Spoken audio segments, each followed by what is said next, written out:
Olá, boa tarde. Começa agora o JTV UFMA. Vamos aos destaques de hoje. Aumenta casos de infarto em todo o Brasil. E nas últimas semanas, aqui em São Luís, foram registrados alguns casos de infartos pelas ruas da cidade. Vamos mostrar essa matéria já já.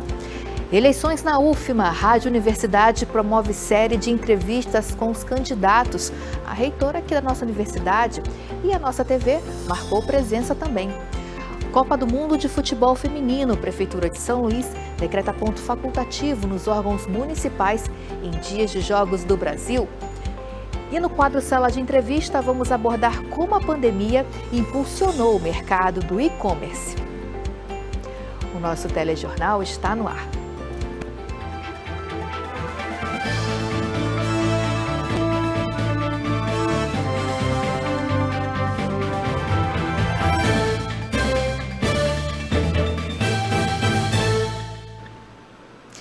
A Anvisa proíbe importação de cannabis in natura. Prefeitura de São Luís decreta ponto facultativo nos órgãos municipais em dias de Jogos do Brasil na Copa do Mundo. Vamos ver esses e outros destaques agora no Giro de Notícias. A Prefeitura de São Luís decreta ponto facultativo em órgãos municipais nos dias dos Jogos da Seleção Feminina na Copa do Mundo. A medida foi definida para os primeiros 3 jogos da primeira fase do campeonato, que acontecem nos dias 24 e 29 de julho e 2 de agosto. Durante esse período, o expediente em autarquias e órgãos municipais vai acontecer a partir das 2 horas da tarde e não vale para os serviços considerados essenciais.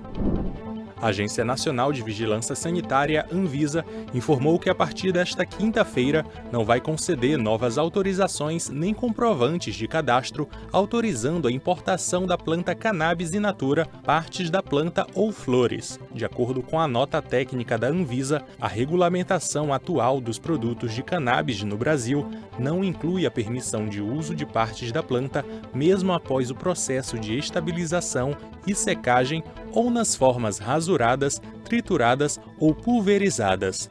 Já os produtos derivados de cannabis para o uso medicinal, mediante prescrição, continuam autorizados.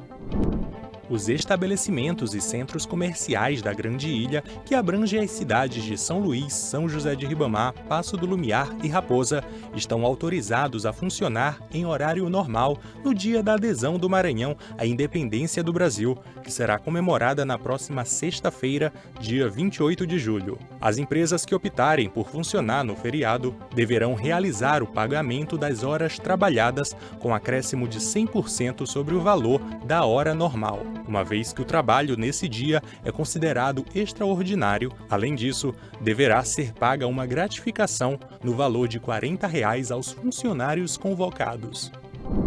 Hoje o Estatuto da Igualdade Racial completa 13 anos de garantias de direito, igualdade de oportunidades e o combate à discriminação. O regulamento retrata sobre a importância de conhecer mais sobre os próprios direitos e da existência de uma educação antirracista. O Estatuto da Igualdade Racial é resultado de lutas que foram e continuam sendo travadas para que tanto o Estado quanto a sociedade civil possam garantir os direitos que foram historicamente negados à população negra.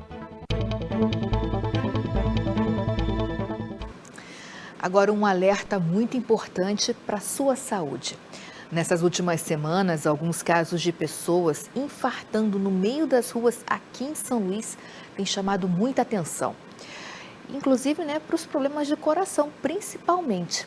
Olha, na mesma semana em que esses casos foram divulgados, o Instituto Nacional de Cardiologia emitiu um alerta mostrando que aumentaram os casos de infarto em todo o Brasil nos últimos 15 anos, tanto entre homens quanto entre as mulheres. Mais de 220 mil.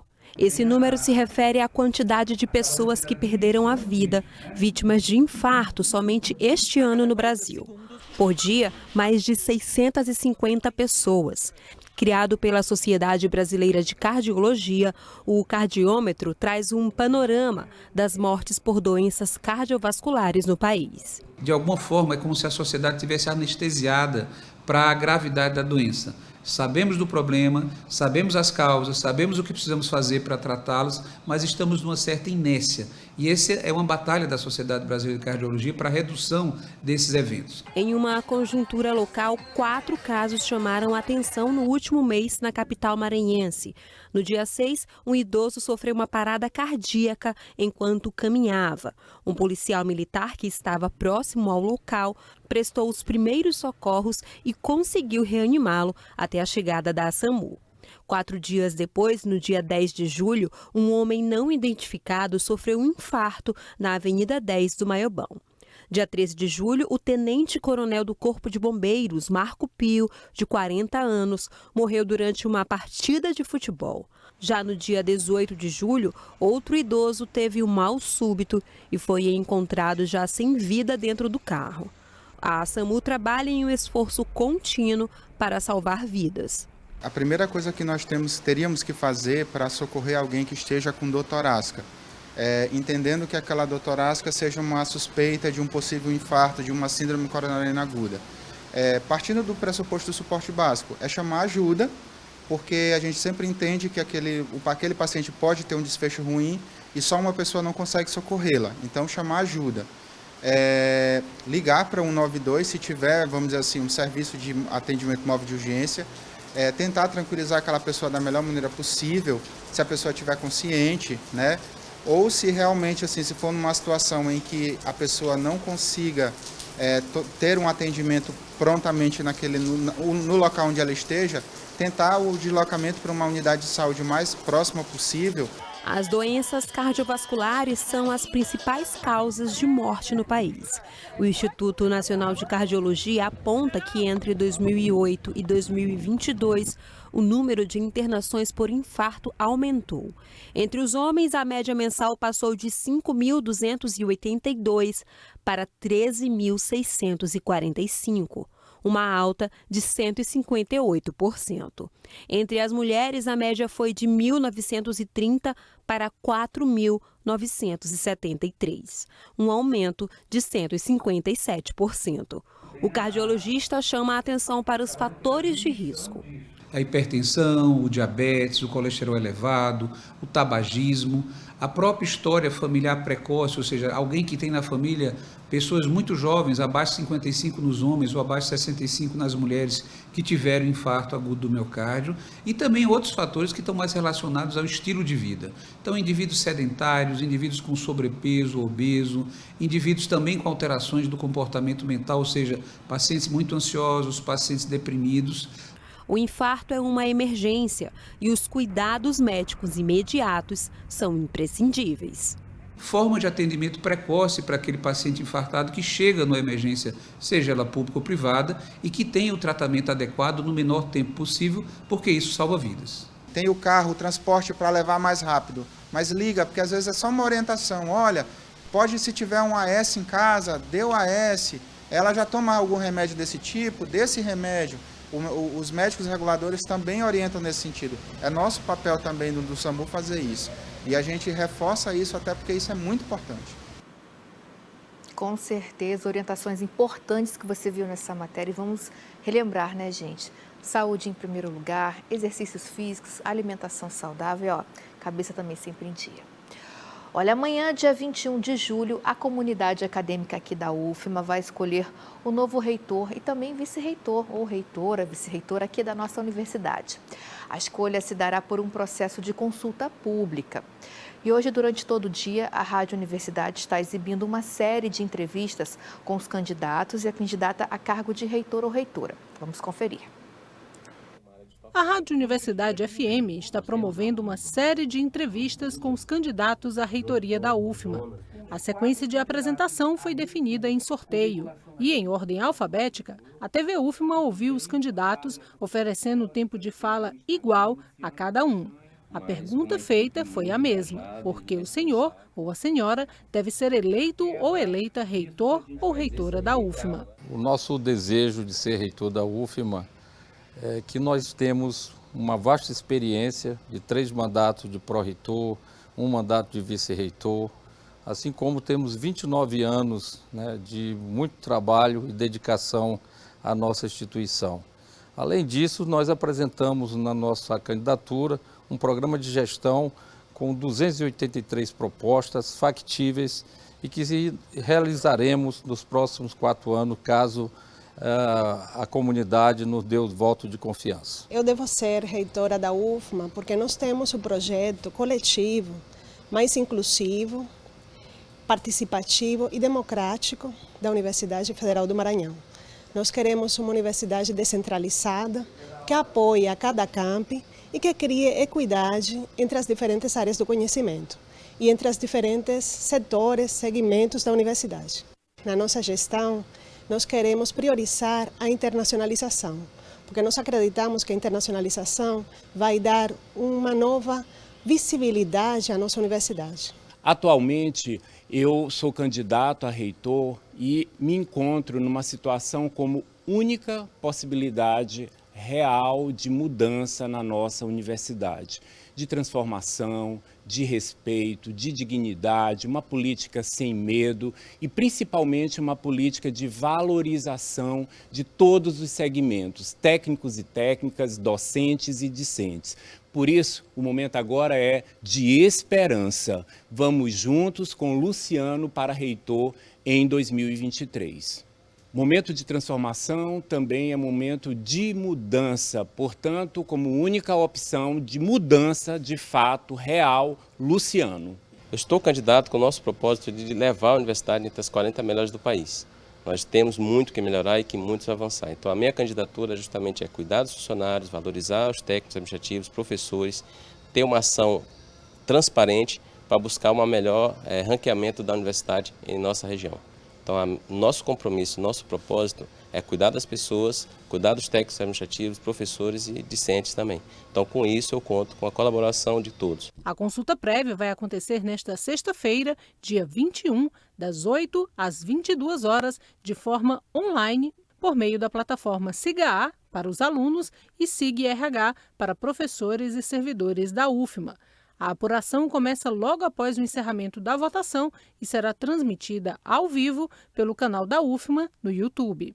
Os 3 candidatos mais votados pela comunidade acadêmica integrarão uma lista tríplice para a escolha do novo reitor ou reitora. Uma outra lista tríplice também será construída para o cargo de vice-reitor ou vice-reitora. As eleições acontecem de forma independente. São candidatos a vice-reitor ou vice-reitora Benedito Viana Freitas, Dimas dos Reis Ribeiro, Josefa Melo e Souza Bentivi Andrade, Leonardo Silva Soares, Marcelino Silva Farias Filho, Maria do Carmo Lacerda Barbosa e Ridivan Nunes Fernandes. A decisão em relação à escolha dos nomes cabe ao presidente da República, que pode confirmar ou não o primeiro mais votado na consulta prévia. Então, boa sorte aos candidatos e candidatas à nossa reitoria. E no próximo bloco tem um quadro Sala de Entrevista. Vamos abordar como a pandemia impulsionou o mercado de e-commerce. Nosso telejornal vai para o intervalo e volta já.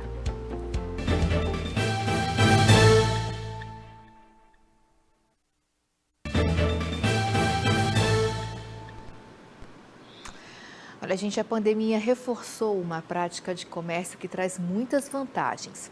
Estou falando do e-commerce, que é uma modalidade de negócio em que todos os processos são feitos de forma online. E esse é o tema do nosso quadro Sala de Entrevista de hoje. Vamos conferir.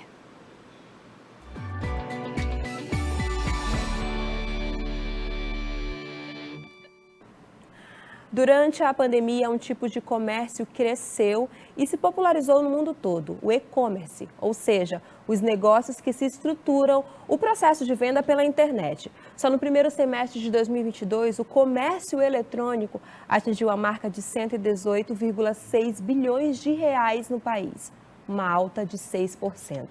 E é sobre todo esse universo econômico que eu converso agora com César Guimarães, que é gerente de soluções empresariais do Sebrae Maranhão.